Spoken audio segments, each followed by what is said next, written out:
After the Supreme Court overturned Roe v. Wade, a Georgia law took effect banning abortion after just 6 weeks of pregnancy, at which point many women do not even know that they're pregnant.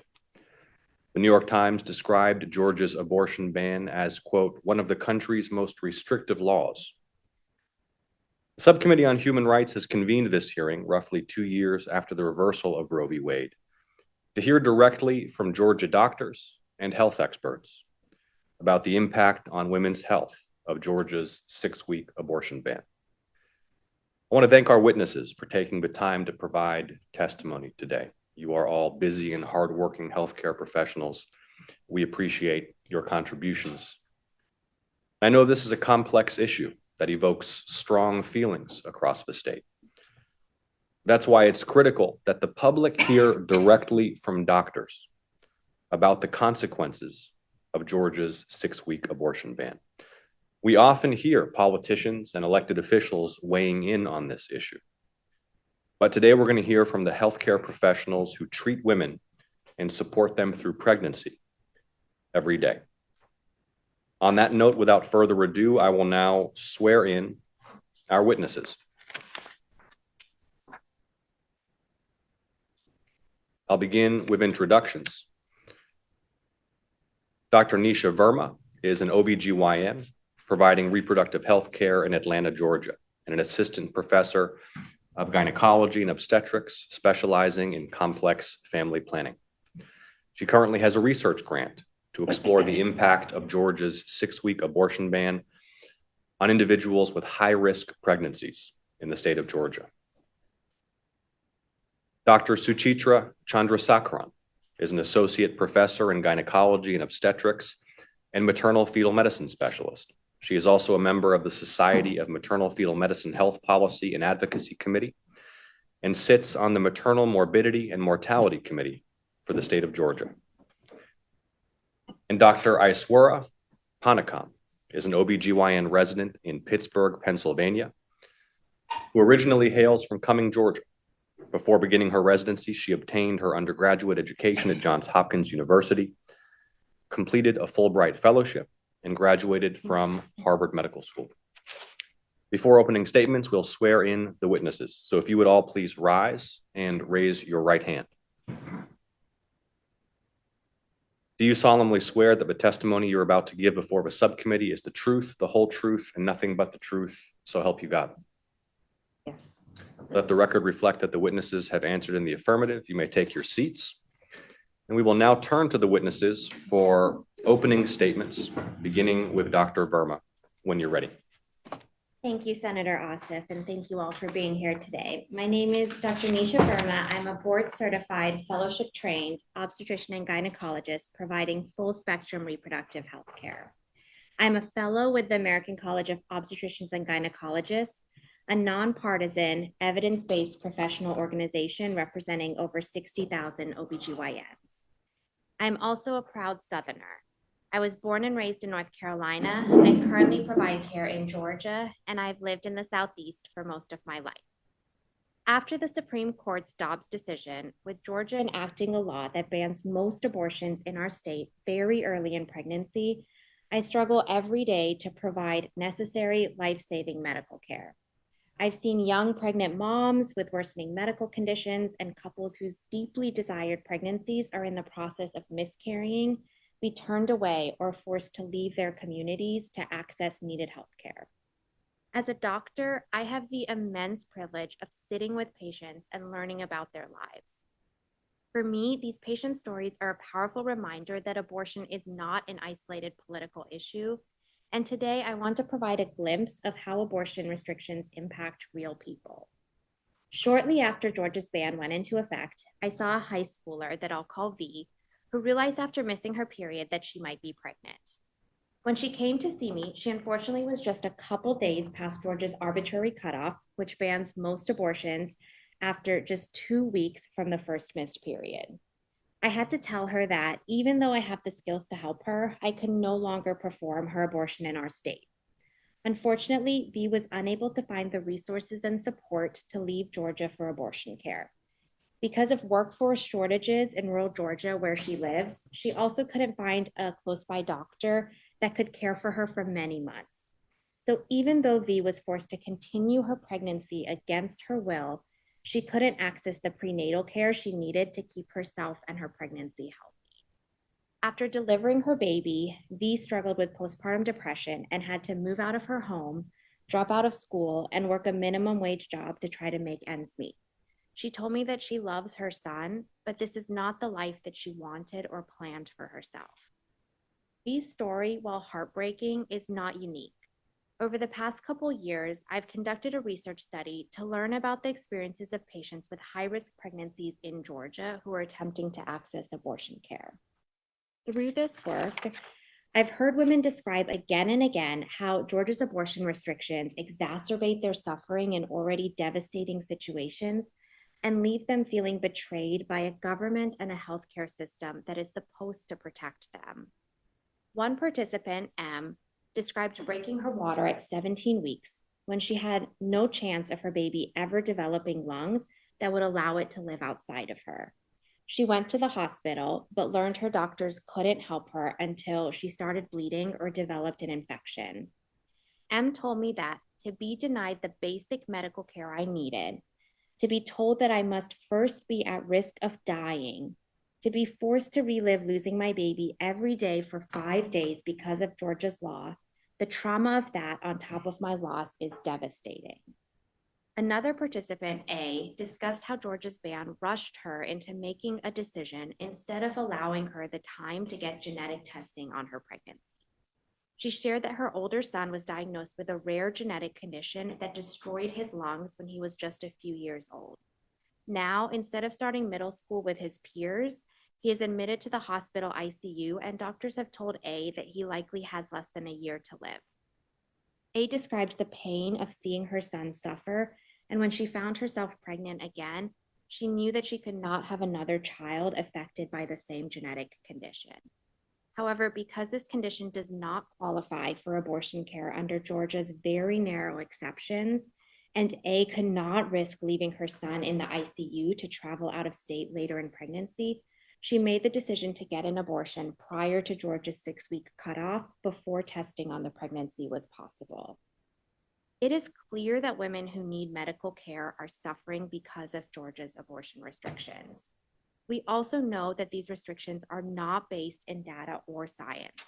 In fact, in 2022, over 75 major professional societies representing the overwhelming consensus of the science-based medical community came together to reaffirm that abortion is safe, essential healthcare. To make matters worse, doctors, overwhelmed by laws that threaten to make us criminals for providing evidence-based, life-saving care to our patients, are leaving their states. In Georgia, where already over 50% of counties have no OB-GYNs, where we have one of the highest maternal mortality rates in the country, and where women like my patient V struggle to access prenatal care, these worsening workforce shortages are devastating for all aspects of reproductive health care. I understand that abortion care can be a complicated issue for many people, just like so many aspects of healthcare and life can be. I also know that abortion is necessary, compassionate, essential healthcare, and that patients are capable of making complex, thoughtful decisions about their health and lives. No law should prevent them from doing so. Thank you for having me today, and I look forward to questions. Thank you so much, Dr. Verma. We'll now turn to Dr. Chandra-Sakon. Thank you. Good morning, Senator Ossoff and members of the subcommittee. My name is Dr. Suchitra Chandra-Sakon. I am a board-certified and fellowship-trained maternal fetal medicine, or MFM specialist, and I am here today as a member of the Society of Maternal Fetal Medicine to describe the harmful effect restrictions on reproductive health have on their patients, their families, and the clinicians that care for them. As an MFM, I actually provide care for pregnant persons who experience complications that make their pregnancies high risk. I proudly take care of pregnancies affected by maternal health issues. They can range from hypertension, diabetes, to cancer, and complex life-threatening heart disease. Throughout this care, I perform ultrasound and provide genetic testing to assess fetal well-being. As an MFM practicing in Georgia, what I want to tell this audience is that the Georgia abortion ban limits the ability of myself and my colleagues to provide evidence-based care and counseling, and significantly puts the well-being and lives of our patients at unnecessary risk. Having previously practiced in states where I could provide full-scope evidence-based care and counseling, I'm horrified and deeply saddened by the situation and the lack of choices our patients are given. While I live and see these stories daily, I'm going to bring up a few of them here. And I want to say that while I am using the word stories in this testimony for my patients, these are not stories. These are real life nightmares and tragedies.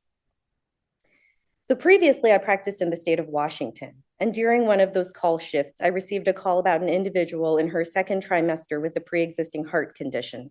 This is actually pretty common in pregnancy because pregnancy is a time where your heart actually really changes, and that's often when pre-existing conditions might be diagnosed.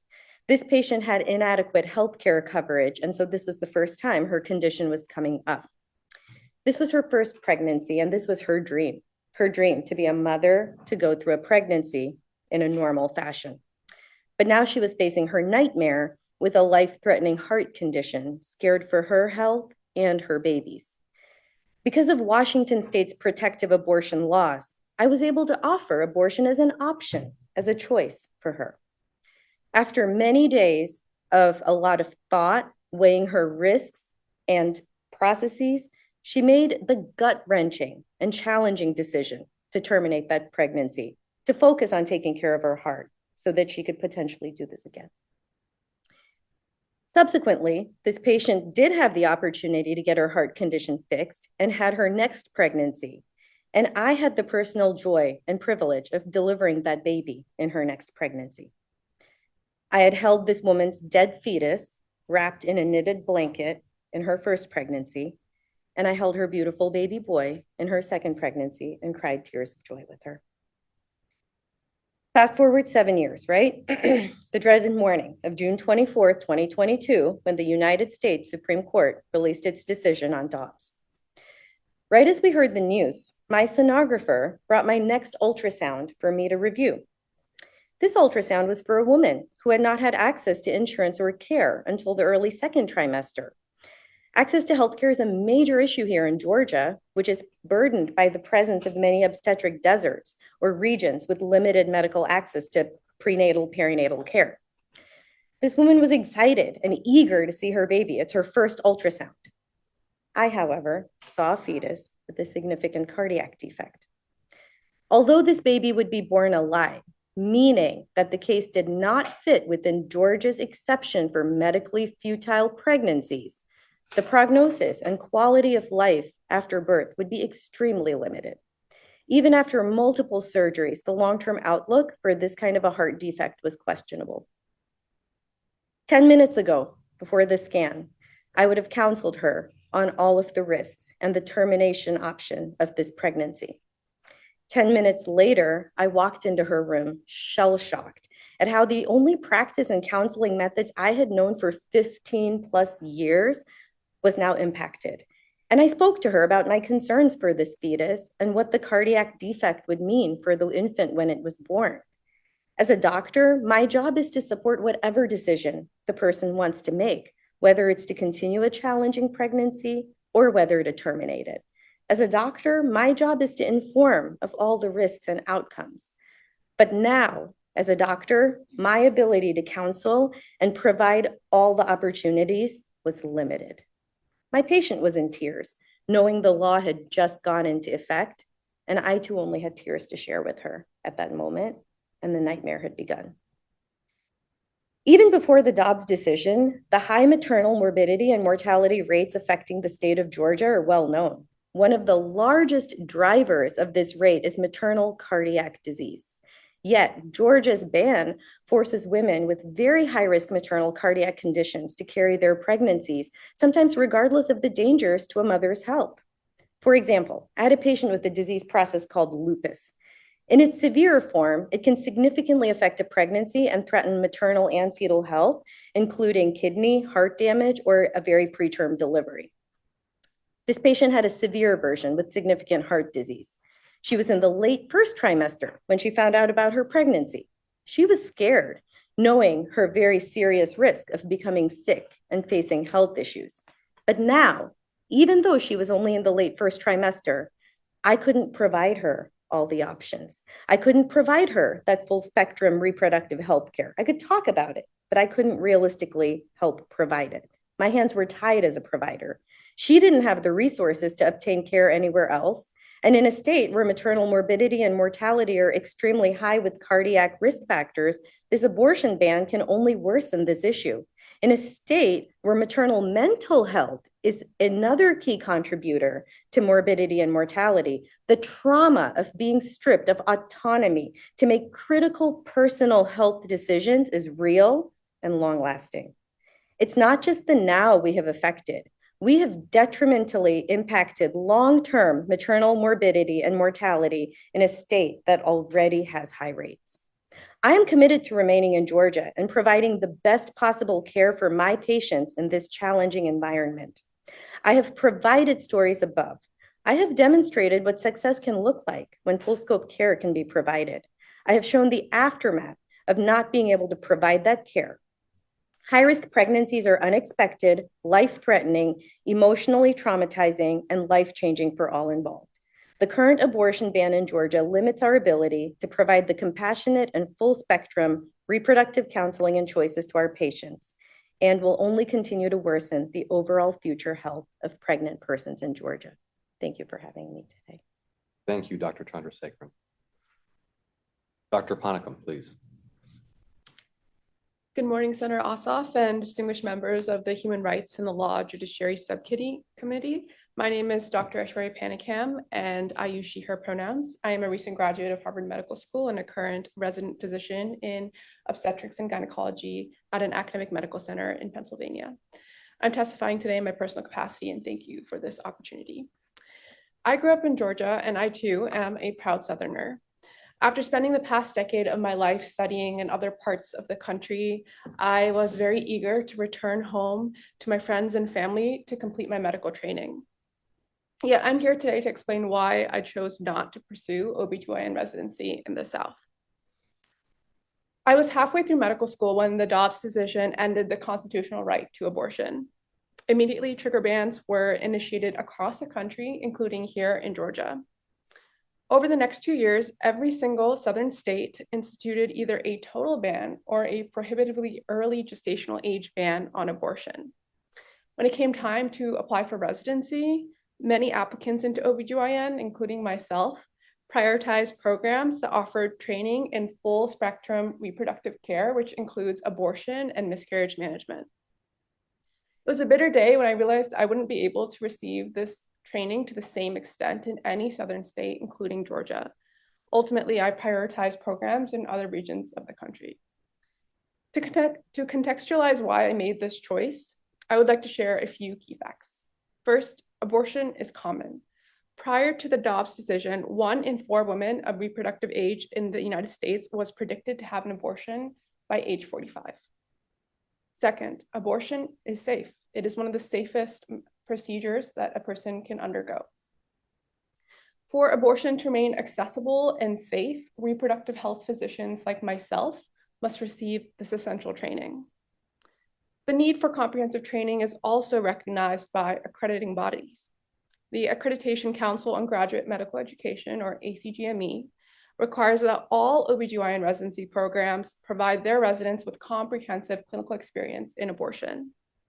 However, since the Dobbs decision, an OB-GYN in the South now faces a myriad of uncertainties and often has more questions than answers. Will I have sufficient case volume? Will I learn to manage complex cases? Would I be able to confidently perform this procedure on my own? Residency is a difficult process in and of itself. Additional roadblocks to obtaining necessary training will continue to dissuade talented physicians from practicing in the South and in other states with abortion restrictions. It It is important to recognize that abortion training gives OB-GYNs an additional skill set that they can apply to diverse scenarios, including medical emergencies. Even if an OB-GYN does not regularly perform abortions in their clinical practice after training, if they are trained in procedural abortion, they will be better equipped to manage a variety of different conditions. This includes miscarriage, hemorrhage, infection, and many more. Training in abortion makes for a capable OB-GYN. Georgia must prioritize the development of OB-GYNs because its maternal health outcomes are among the worst in this country. Half of Georgia's counties lack a single OB-GYN, leaving 1 in 3 women without access to essential healthcare. The sad truth is that Georgia desperately needs more OB-GYNs, but it is failing to attract them. In 2022 to 2023, applications to OB-GYN residency in restricted states decreased by 5.6%. A recent survey of medical students applying into OB-GYN sheds light on a major reason. 73% of survey respondents reported that the Dobbs decision affected which programs they applied to. And this is the case for myself as well. I am deeply concerned about the dangers that Georgia's 6-week abortion ban creates for women. As a medical student in Massachusetts, I helped care for a Georgia woman whose fetus was diagnosed with severe genetic anomalies. Even though it was well understood that her fetus would die either in utero or soon after delivery, she was unable to receive an abortion because her fetus still had a heartbeat. It took her several days to arrange childcare for her young daughter and for her and her husband to come up to Massachusetts, get a hotel room, and get an appointment at the clinic that we were at. When she arrived to our clinic, her fetus had already passed and had been dead for several days. She was admitted to the ICU for a life-threatening clotting disorder called disseminated intravascular coagulation, as well as massive immune dysregulation in the form of sepsis. Georgia's abortion ban jeopardized her life by delaying her access to care. She survived. Others have not. This case reaffirmed my commitment to train in a place where abortions can be accessed by women who need them. I speak on behalf of the tens of thousands of medical students and physicians who are currently in the training pipeline and who will make up the future healthcare workforce of this country. States that severely restrict abortion access will struggle to attract and retain OB-GYN physicians. This will cause shortages to their physician workforce. I made the difficult decision to not return home for my medical training. A lot of my peers have done the same. With the support of our lawmakers, we can expand abortion access, which in turn will help reverse this exodus of students, doctors, and health professionals leaving restricted states. Thank you for having me today, and I look forward to your questions. Thank you, Dr. Panakam. And thank you all for your opening statements. I'd like to begin with a yes or no question for all of you. In your opinion, does Georgia's 6-week abortion ban endanger the lives of pregnant women in Georgia? Dr. Verma? Yes. Dr. Chandra-Sakon? Yes. Dr. Panakam? Yes.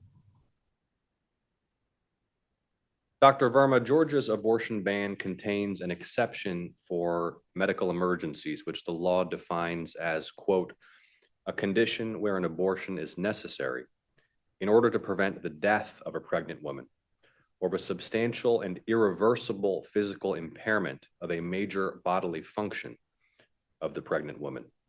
Given that exception, why do you believe Georgia's law nevertheless endangers the lives of pregnant women in our state? For that question, as doctors, we train for years and years and years to be able to sit in front of the patient in front of us and help them and their families make these complex, individualized decisions. Medicine is incredibly complicated. That's why we train for so long. There's not a line in the sand where someone goes from being totally fine to acutely dying. A lot of times it is a continuum. And doctors, because of this law in Georgia, are forced to question, when can I intervene? How sick is sick enough? How much bleeding is too much bleeding? That delays care, that forces patients to get sicker. Georgia's exceptions in our abortion ban are incredibly extreme. And we've seen in the data as well that even when these types of exceptions exist, people with high-risk pregnancies are still denied care and have a harder time getting the care that they need. Some are forced to continue very high-risk pregnancies. Some are forced to leave their communities, and all of that leads to people getting sicker and sicker. Thank you, Dr. Verma. Dr. Chandra-Sakon, can you weigh in here where the so-called exception in the law in cases where a pregnant woman's health is severely at risk, but perhaps not yet meeting this restrictive emergency standard? I think this goes to the concept that biology is gray. Biology is not black and white. It's not a mathematical equation. If our bodies were mathematical equations, we could be running this very differently. And when biology is gray, pregnancy, which is now putting two lives, a mom and a child, and making them interact with each other in a relationship of sorts, is extremely gray.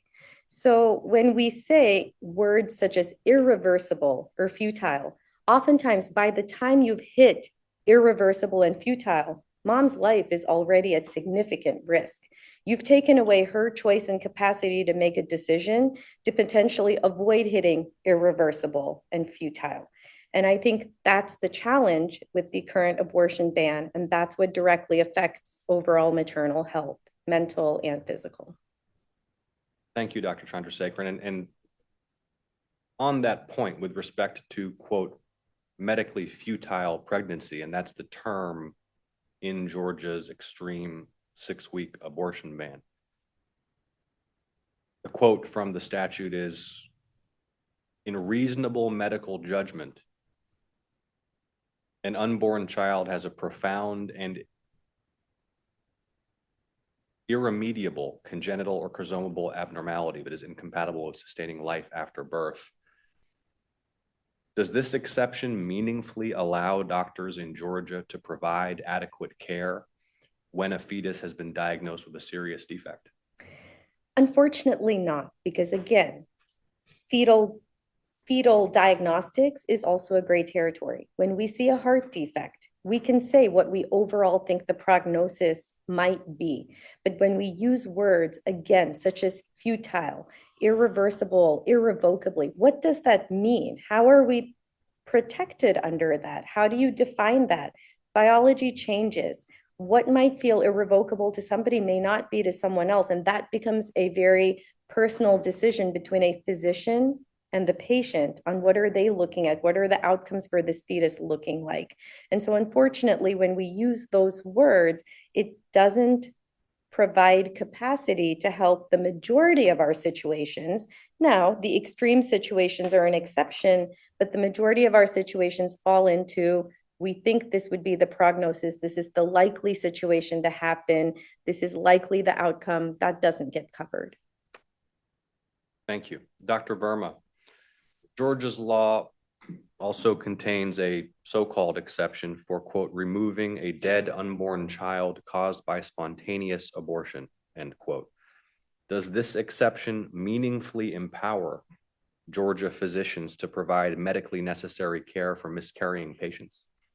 It's a great question. I have absolutely seen situations where patients in the process of miscarrying are turned away or delayed from getting the care that they need in Georgia. Again, all of this is really complicated. I think that's what we keep going back to. Medicine is incredibly complicated. So I've had situations where a patient presents to the hospital, their cervix is opening, they're bleeding, they may have broken their water, but that pregnancy still has cardiac activity or a heartbeat. And there's a lot of uncertainty about whether doctors can act in that situation, when in that scenario they can act. I've had patients like some that I shared today in my testimony that are turned away, and even though they're in the process of miscarrying, because that cardiac activity is still present, and they're told you have to start bleeding more, you have to get sicker, you have to develop an infection. And so often when people are miscarrying, that's a process. And We are having to wait until later in that process, until they get sicker, until they have more bleeding, until they have an infection, until we can intervene, instead of working with that patient to figure out what their needs and desires are, and when in the process it works for them for that treatment to happen. Thank you, Dr. Verma. Dr. Chandra-Sakon, miscarriage management and Georgia's 6-week abortion ban. What's been your assessment and experience? I think I can only echo what Dr. Verma has said here. Again, the term miscarriage encompasses a spectrum of situations.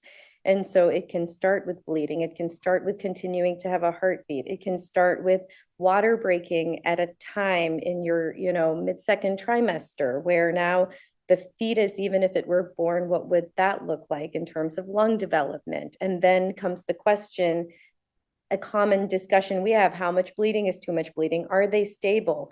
The other key thing to remember I always say this with pregnancy, is what seems normal 2 minutes before can change in pregnancy very fast. And so when we have these restrictions and you're told you have to wait until a tipping point, oftentimes once you've hit that tipping point, you've hit a point of severe discomfort, damage, and physical damage to mom. The procedures become more complicated to do at that time. And now you have extra care issues and extra health issues going on. So I think I can only repeat, it's complicated. It's not a black and white issue. And when we've taken away that discussion capacity between the physician and the patient to have that choice on what is best for the patient in that situation, by putting words that have to define that situation, it is inhibiting and limiting capacity for care. Thank you, Dr. Verma. In your testimony, you stated that Georgia's law threatens to make criminals out of doctors for providing necessary life-saving care.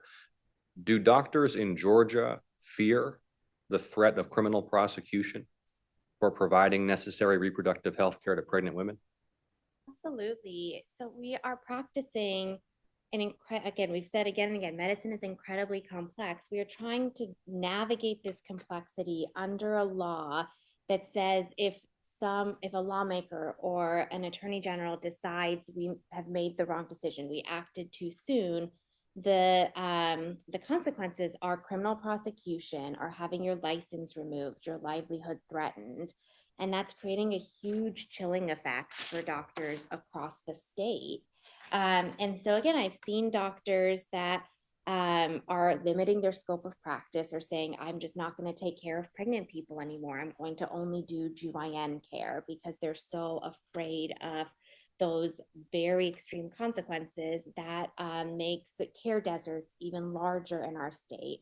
I've talked to physicians that are leaving the state completely because they're so afraid. And then I've seen doctors that are not able to take care of patients, that have to transfer them out of state or transfer them to another hospital, and those patients get sicker and sicker. And so when we're trying to figure out, again, where in that how sick is sick enough we can intervene, we know what the right thing to do is medically, right? That's what we train for all of these years, to work with our patients and make these medical decisions with our patients, with their families. That's not the question. It is, what is this law that actually doesn't make any sense, that wasn't written by medical people? When does the law say I can intervene? And none of us know the answer to that. And so navigating this environment is incredibly scary and confusing. Thank you, Dr. Verma. Dr. Chandra-Sakon, you testified that you had a patient with severe lupus, which could have had significant impacts on maternal and fetal health. Can you explain in more detail what kinds of complications this patient risked as a result of being forced to continue her pregnancy with severe lupus? Yeah.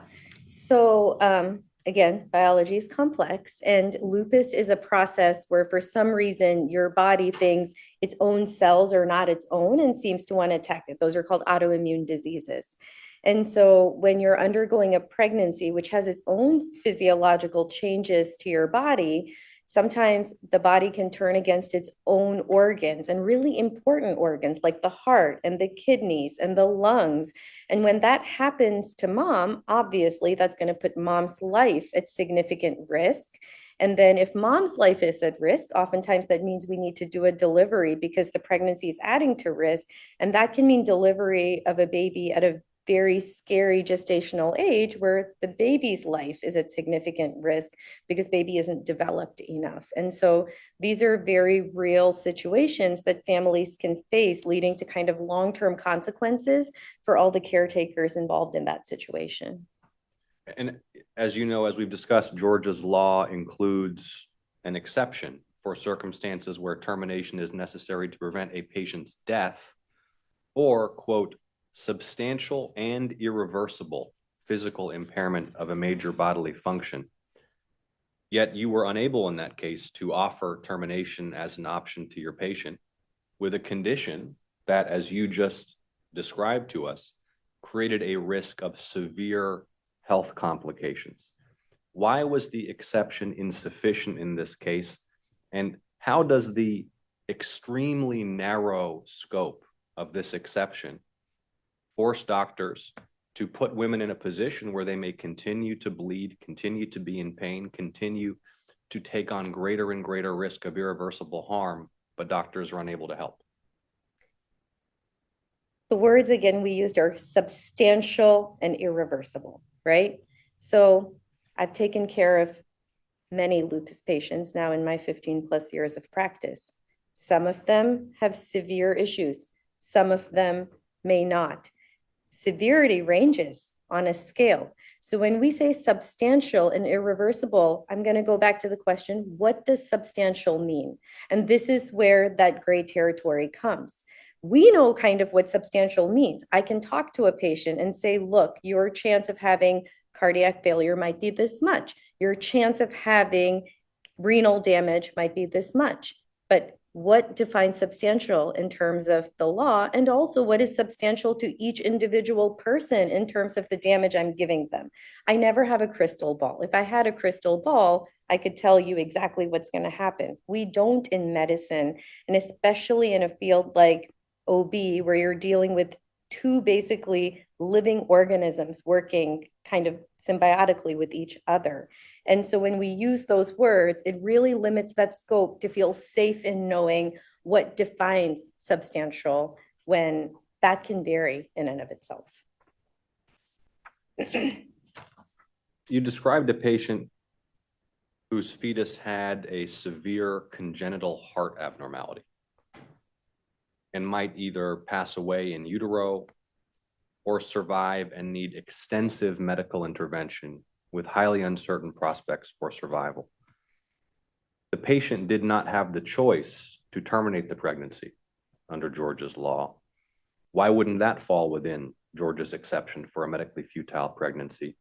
And if the fetus survived past birth, perhaps requiring intensive neonatal care, perhaps in immense pain, what would that baby's quality of life look like? So again, the law puts the word futile. And so it is hard to predict that futility. Sometimes, yes, these babies can pass away in utero.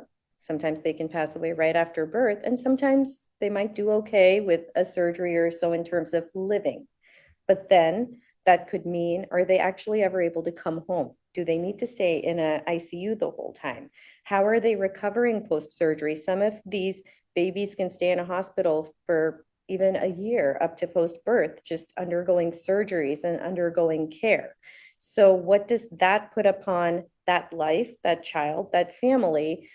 That again is not covered in that medically futile. If you ask medically futile, some of us can be at institutions where you can define certain diagnoses that, yes, this is 100% medically futile.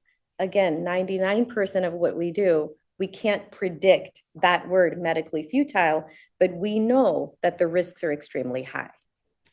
This conversation has been focused on legal terminology, complex medical dynamics. Your patients are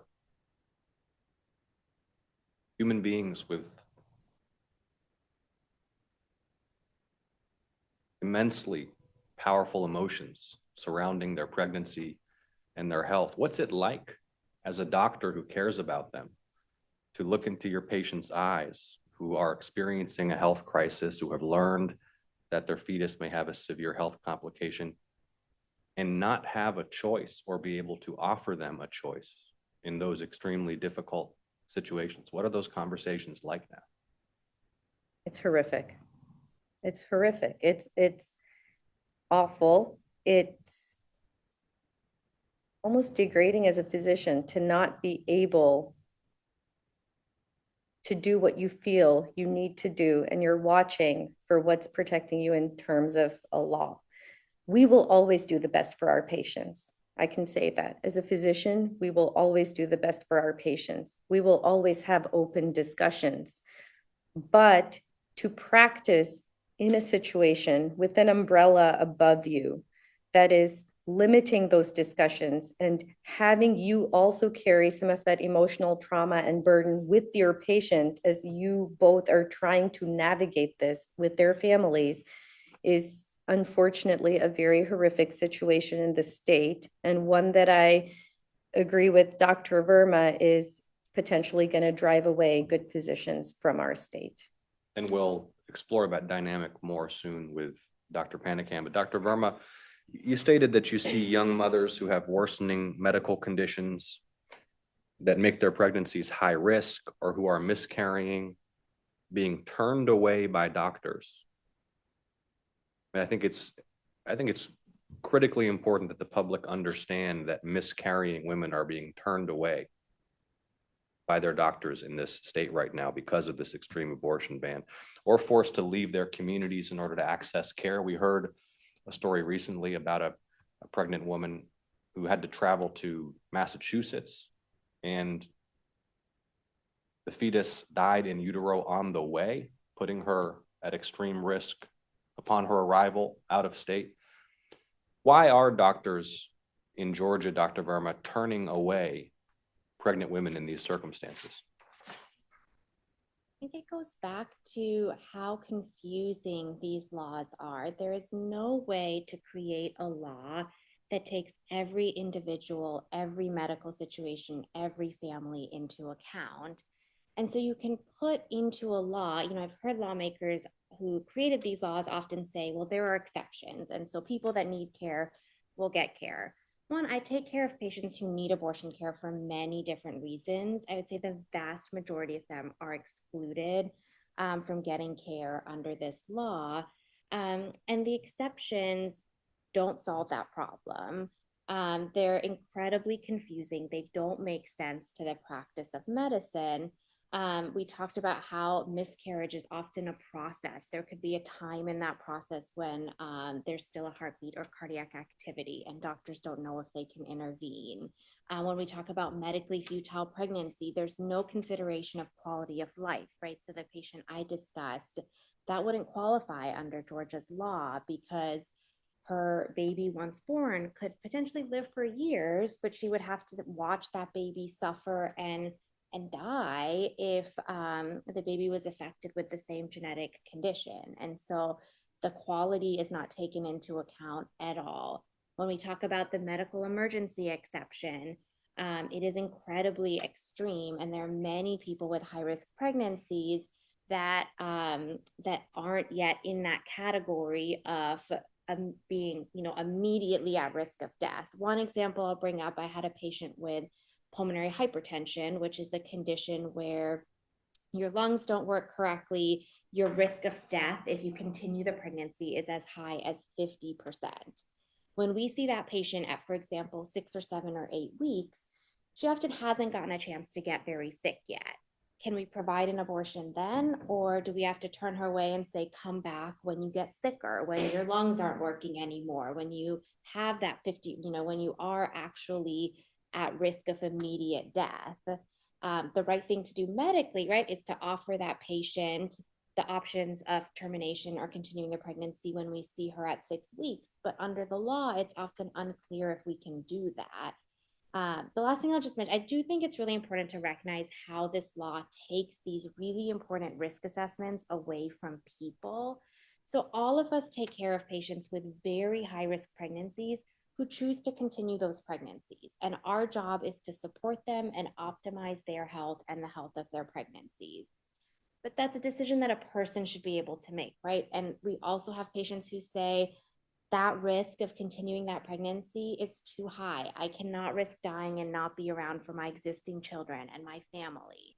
And that's also something that that person, not the state, should be able to choose to do. And so it's not that people can't continue risky pregnancies, but that is a decision that people should be able to make.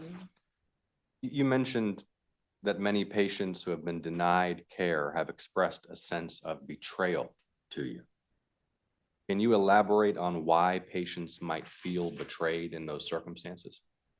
Absolutely. I think when people go to the doctor, they expect to be able to get compassionate, evidence-based medical care and to be told you can't get the same care that someone could get, for example, in Massachusetts, where I previously practiced, or in Delaware.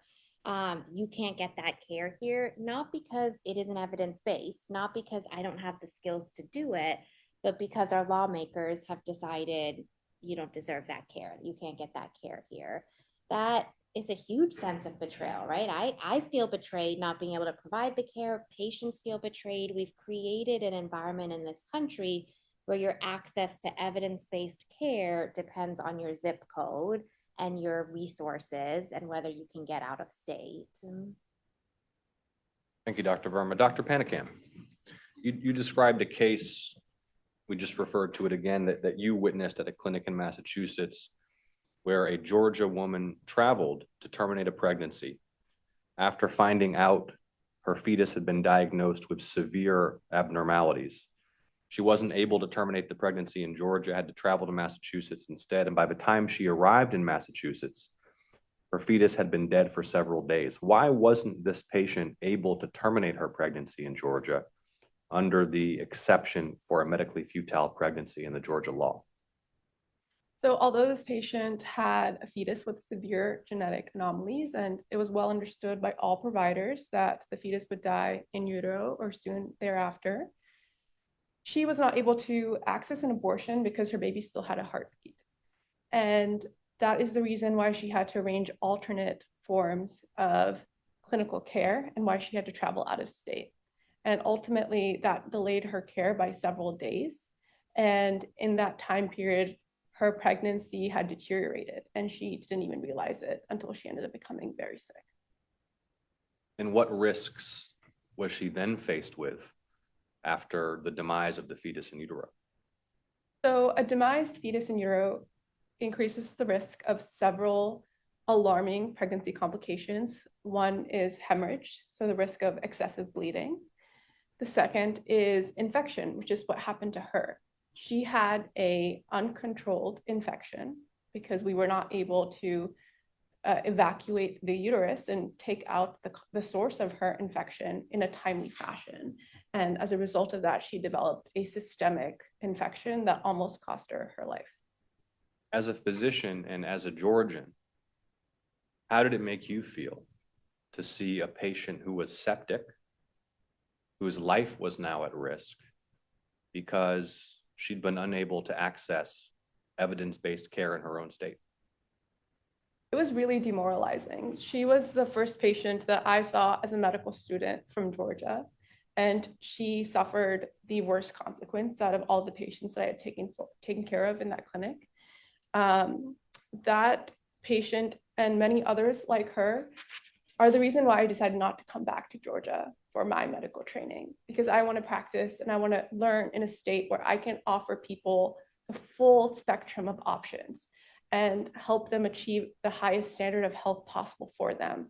I don't want my hands to be tied by a law, by legislators, by people who have very little understanding of medicine. And because of that, have my patients suffer as a result. And just to be clear, sepsis after demise of the fetus in utero, this woman could have died, correct? Absolutely. Sepsis is a leading cause of death in the United States. People often die from extremely low blood pressures, which we call septic shock, or organ failure. And in her case, she was able to bounce back, but not everyone is so fortunate. Did Georgia's 6-week abortion ban put your patient's life at risk? Absolutely. She wanted an abortion. She was not able to receive it in time. And as a result, her health deteriorated and she could have died. You mentioned that you'd wanted to practice in your home state. And as we heard earlier, you may have mentioned it, perhaps it was Dr. Verma. Half of Georgia counties have no OB-GYN. We heard Dr. Verma's story about a patient in rural Georgia who, being unable to access an abortion, was then marooned without access to prenatal care. That increases risks for pregnant women. You wanted to come practice where you were from, but you chose not to because of our state's abortion ban. How did it make you feel to be unable to choose to come and practice medicine in your home state where we have a dire need for professionals with your skills? I'm a good example of someone who wants to stay in Georgia. This is my community. The people I love are here. And I always envisioned a life here taking care of people. But that vision is not superseded by my need to do the right thing for my patients and my need to develop a skill set where I can respond effectively to medical emergencies, where I can appropriately advise and counsel my patients on the next step in their pregnancy and in their care. And unlike my colleagues, I'm still very early in my training. And so I speak from a place of potential. What is my potential to respond in the scenario? What is my potential to take care of people down the road? I make my decisions based off of who I want to be in a few years, in a decade, in a lifetime of service. And so at this point, that is that person I want to become requires training outside of a restricted state. And how did seeing this patient who had to travel from Georgia to Massachusetts, is septic, whose life's at risk because of Georgia's abortion ban, how did that influence your decision not to come home and practice OB-GYN medicine in Georgia?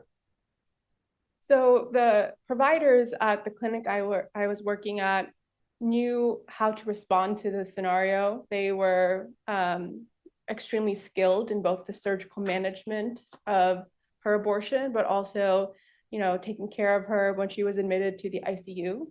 And I think we will see that more and more OB-GYNs are finishing their training in restricted states without a comfort level in offering or providing abortions.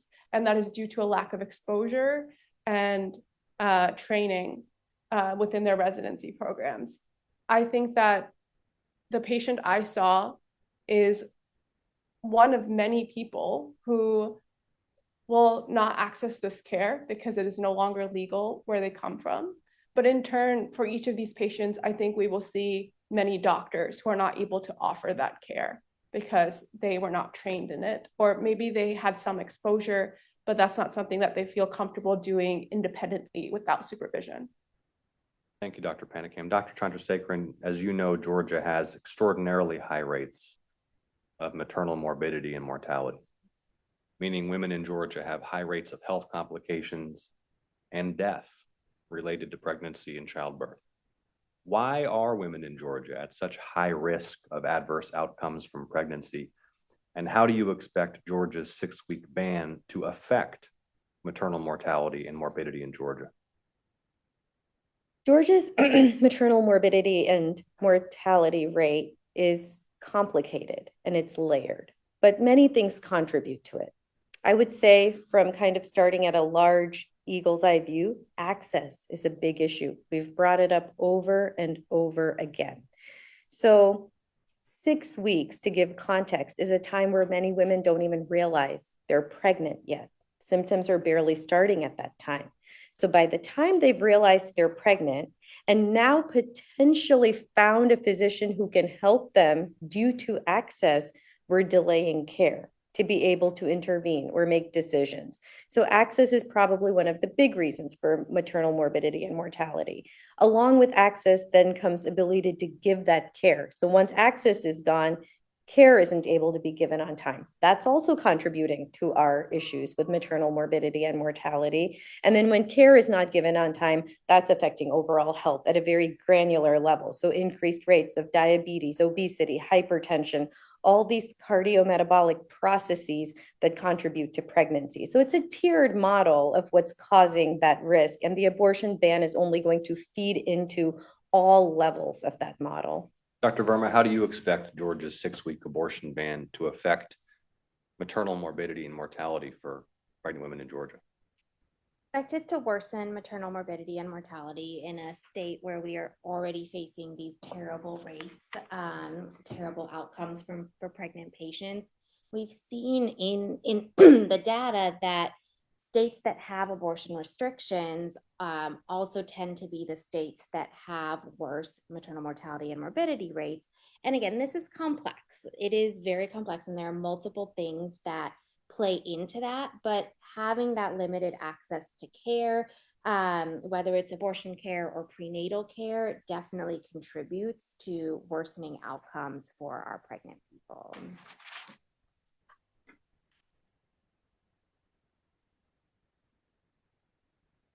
Dr. Verma, in your opening remarks, you described a young patient who was compelled by Georgia's law to continue an unwanted pregnancy, but was unable to access prenatal care while she was pregnant because she lived in a part of a state without sufficient doctors, without sufficient clinics and expertise.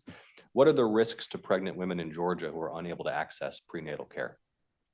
There are many risks to not being able to access prenatal care. Pregnancy is a time where, for many women, it is the highest risk thing that they are going to do. There are multiple complications that can come up. There are multiple issues that can come up that make that pregnancy higher risk for the patient, that for the pregnancy itself.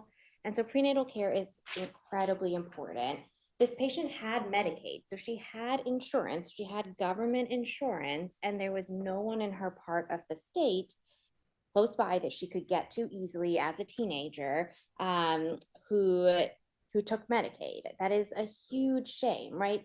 She had insurance from the government and couldn't get prenatal care when she was forced to continue her pregnancy.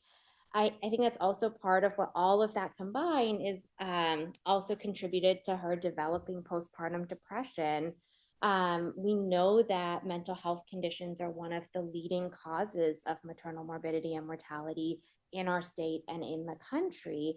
Mental health conditions are specifically excluded from Georgia's medical emergency exception. So Georgia as a state has decided mental health is not it's not good enough to count for an exception. So if a patient is experiencing severe depression, is at risk of suicide, that does not count as a example of when we can provide care. And so this patient, after this whole experience, then experienced postpartum depression that put her life and her health and the health of her baby at risk as well. And this isn't unique, right? We're seeing this happen again and again and again. Thank you, Dr. Verma. Dr. Panakam, did I hear you correctly earlier that OB-GYN residents in states like Georgia with extreme abortion bans often have to travel out of state to meet their own educational requirements? That's correct, Senator. OB-GYN residents are caught in a really awkward situation where they need to receive this essential training, but they're not legally allowed to do it in the location in which they are training. This often necessitates them applying to away rotations in other states. This is a very onerous process. You have to do licensing again. It's expensive. You have to find alternate housing. If you have children, you have to find childcare and leave behind your family for several weeks to months at a time. And even if you can do all of that, there's a good chance you will be denied because there are not enough training spots in other states. The system only has so many slots and right now cannot accommodate people coming from out of state across the board. So this is going to limit many people's ability to access that training. Not everyone can travel out of state, and not everyone will be granted the opportunity. They will not even be granted a slot in order to do that. So it will restrict the training of many physicians in this country.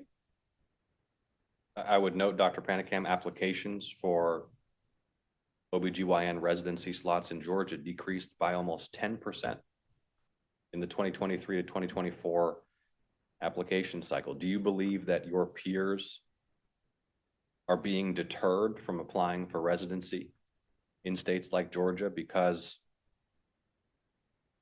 they're unable to access the training they need? They may be unable to provide the care their patients need. They may face criminal prosecution. Absolutely. As I said earlier, abortion is common. So training in abortion is a commonly sought out experience by people going into reproductive health care. And our training in a variety of different procedures will determine what we can do as independently practicing physicians. So we don't want to artificially restrict our skill set, our medical knowledge by legal restrictions. We want to understand what the entire scope of evidence-based medicine is in OB-GYN. And at this point, just entering the field, it seems like a really tough pill to swallow to go to a state where you won't be able to train in the entire spectrum of OB-GYN care. And as a result, many people are not coming to the South and to other restricted states when they otherwise had planned to. Dr. Chandra-Sakon, we just heard it firsthand from an OB-GYN intern who decided not to train in her home state. How do you expect the ban to impact recruitment and retention of OB-GYNs in Georgia? Yes, thank you. That's a real important point. It's going to continue to negatively impact us. I think the hard part about this is you may not see that effect in 2 years, 3 years, 5 years. You have those of us that are here a little longer that might stay and be doing this. But then comes that, kind of the pipeline, right? Who's coming behind us? Who can we bring? Who can we train? How do we build up? That impact may not be seen again tomorrow or in a year. But in 5, 10 years, I think this is going to be a huge impact for a state that is already struggling. Dr. Verma, how about retention? We've been focused on recruitment. Retention of an OB-GYN workforce in Georgia, now facing potential criminal prosecution for providing health care. Absolutely. I think that some physicians in practice are thinking about leaving. I think a lot of physicians, right, this is their home, this is their community. They have houses here, they have families here, their kids are in school, and they aren't able to leave. But people are also, I've talked to folks that are retiring early or that are limiting their scope of practice. And that, in addition to doctors leaving the state completely, limits patients' abilities to get care. And so we're seeing all of these things combined affecting our workforce. As someone who mentors medical students and residents, I've had many people in the same situation where they say, should I stay in Georgia for residency? This is my home, this is my community. And I tell my mentees, I don't think you can get the same level of training in abortion care anymore as you used to. Like, I think, if I was making the decision now, I would leave, get the training, and potentially come back. But also that's unclear, right? Like, it's a scary environment to practice in. And I should note that was a 10% reduction in residency applications across all specialties. Dr. Panakam, why did you want to be a doctor? I wanted to be a doctor in part because of my experiences growing up here in Georgia and seeing people not being able to access healthcare, especially in rural communities. I studied public health in undergrad, and I found medicine as an extension of that. Doctors have an incredible platform to educate, to take care of people, to directly change the course of a community. And that's the reason I decided to go through the long process of applying to medical school and complete training. I've already been in this for about 10 years, and I have at least 4 more to go. And I would do it all over again. But I think what is challenging at this point is that we are not actually able to provide high quality care, evidence-based medicine to a lot of our patients And, in regards to what you had said earlier about how this might affect physician retention, we know that a lot of doctors stay to practice in the same state where they completed their training. This is well documented. And so if you are failing to attract physicians to come and train in your state, you are also failing to potentially fill many supervising physician slots in a handful of years. This is something, as Dr. Verma had mentioned and Dr. Chandra-Sakon, it takes several years to see the effects, but it will come in time, and we're already starting to see some of these effects now. And you wanted to help people. You entered this field. You've worked so hard to get these qualifications. You haven't been able to come and train in your home state. How does it make you feel as a young doctor to know that Georgia women are being forced to endure pain, risk of hemorrhage, risk of sepsis, as you laid out, that doctors in the exam room across from them have to look in their eyes and tell them that they face serious and uncertain risk of potentially fatal complications, but that the doctor's hands are tied by politicians? How does it make you feel to know that that is the situation facing physicians and patients in your state? It is deeply demoralizing. Personally, I feel very guilty for not coming back. This is my community. I've always wanted to come back, and I feel like I've failed a lot of people as a result. I hope to come back one day, but I think that it's difficult without changes to the existing laws here. We want to do the right thing by our patients. Physicians work really hard and train for a very long time so that for every single person that walks through the door, we can counsel them appropriately. We can take their medical history into account. We can take their social circumstances into account and offer them the best choice for them. And by restricting abortion access and also by restricting training in abortion as a result, you are stripping that away from thousands of physicians practicing in restricted states. And it causes a lot of distress. It is something that keeps a lot of us up at night, and it's a leading reason why I think people decide to leave. It's hard to go to work every day and realize you're not offering your patients the level of care that you would expect to, that you would hold yourself to if you could. And the emotional consequences of all of this, I think, should not be taken lightly as well.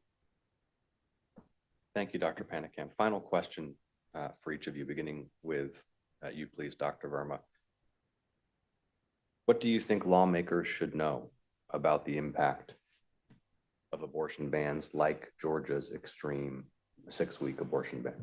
Thank you for that question and for this hearing to bring attention to this issue. I think we as doctors are here trying to provide the care that we can to our patients. We are trying to get people in quickly within that often impossible 6-week timeline. We are trying to do whatever care we can. We're trying to get patients out of state when we can't provide them care here. And my colleagues and I, we're going to continue to do what we can, but the law has to change. It is limiting practice. It is hurting people. I get that abortion is complicated for a lot of people, and it's okay to feel that complexity and to also recognize that people are the experts in their own lives and should be able to make these decisions about their healthcare and their lives. And those things can exist together. There's so many reasons why people need abortions, and we are just in a terrible environment where we are trying to do what we can. We will keep trying to do what we can to support our patients. But as you've heard, it is an incredibly difficult environment and people are struggling, and the laws have to change. We have to get to the polls. We have to do what we can to change the laws. Thank you, Dr. Verma. Dr. Chandra-Sakon. Thank you for that question. And again, thank you for this hearing and bringing attention to this. Of course, I echo what Dr. Verma said, but I want to add to that. I think, again, biology, human systems, a pregnancy, literally all the physiologic changes, a maternal body and a new being, a fetal being growing inside that body does to your body is not a machine. It's not black and white. It varies.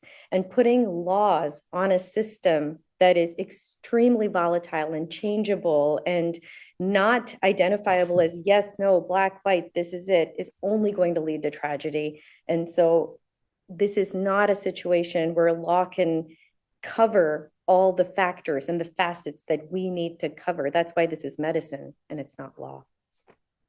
Dr. Panakam? I think I want to end simply by saying abortion is healthcare, and healthcare should be determined by doctors, not by legislators.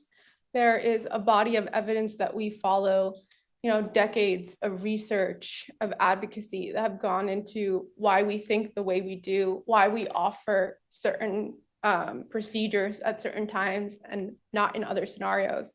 And I think it is incredibly concerning that people without medical knowledge are now restricting our ability to provide evidence-based care. They're not speaking from a place of knowledge. And as a result, real people are affected. Real people are getting sick. Real people are having unwanted pregnancies, and real people are dying. And in order for all of this to change, we as Georgians and as, all residents in this country have to make it known that this is not something we will stand for. This is not acceptable, and that we should leave reproductive health care in the hands of physicians who have worked very hard and very long to achieve the level of knowledge needed to make those decisions. Thank you, Dr. Panakam. Well, I want to thank each of you for not just participating in today's hearing, but also for dedicating your careers to the health of your pregnant patients. And I have a sense of just how hard you've worked and how many extraordinarily long call shifts you've endured and how many 3 a.m. trips to the hospital to ensure that a laboring patient has a safe delivery you've made, and just how much of your lives you've invested in helping people. And on behalf of all Georgians, I'm extremely grateful to you, and grateful to you for lending your expertise today, because as I said at the opening of the hearing, there's a lot of political voices weighing in on this issue. The public needs to hear from the doctors who are providing care every day what this is really doing to pregnant women in Georgia. And we've heard extremely concerning reports today from leading OB-GYNs in Georgia and a resident who was deterred from coming to practice in her home state because of this extreme abortion ban. We've heard about women who struggle to get the health care they need at critical moments when their health's at risk, when they're experiencing a miscarriage and turned away from the doctor, about extremely worrying and high-risk medical scenarios that haven't yet reached some vague state of sufficient emergency, according to politicians who haven't practiced a day of medicine in their life.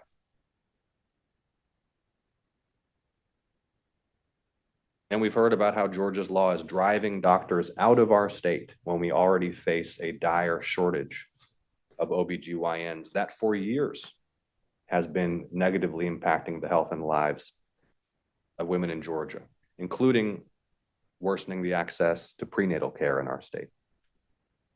So I'm grateful to all of you for illustrating what this really means for healthcare providers and for your patients.